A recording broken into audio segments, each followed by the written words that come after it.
పొద్దున్నే లేచి నువ్వు బ్రష్ నోట్లో పెట్టినప్పుడు మొహం కడుక్కొని వచ్చి మోకాళ్ళు వేస్తావేమో అనుకుంటా.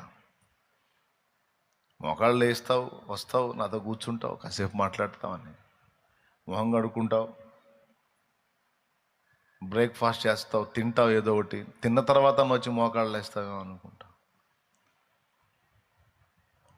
తినక ముందు స్నానానికి పోతావు, అప్పుడన్నా స్నానం చేసుకొని వచ్చి మోకాళ్ళు, ఆ ఫ్రెష్నెస్లో మోకాళ్ళు వేస్తావు అనుకుంటా.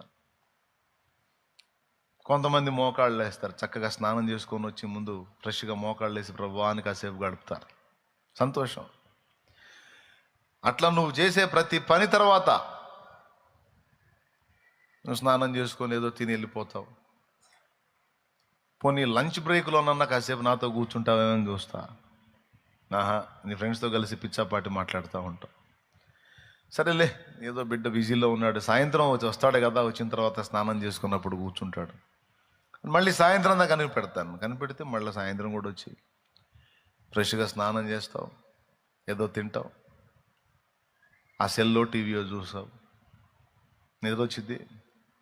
ఆ నిద్రకు ఉపక్రమించేటప్పుడే 2 మాటలు అనుకుంటావు. నేను పూర్తిగా నీతో మాట్లాడకముందే నువ్వే 2 మాటలు చెప్పేసి వెళ్ళిపోతావు. ఇలా సంవత్సరాలు నీవు నన్ను నిర్లక్ష్యం చేసిన ఒక్కరోజు కూడా నేను నిన్ను ఎడబాయలేదు నా కుమారుడా అంటాడు ఆయన. సంవత్సరాలు ఈ విధంగా నువ్వు నన్ను నిర్లక్ష్యం చేసినా, మనసారా నా దగ్గర కూర్చొని ఒక రోజు గడిపిన అనుభవం నీకు లేకపోయినా, నీకోసం రోజులు, నెలలు, వారాలు, సంవత్సరాలు నా కుమారుడా నీకోసం నేను చూస్తానే ఉన్నా, ఎదురు చూస్తానే ఉన్నా, కాచుకుంటాను.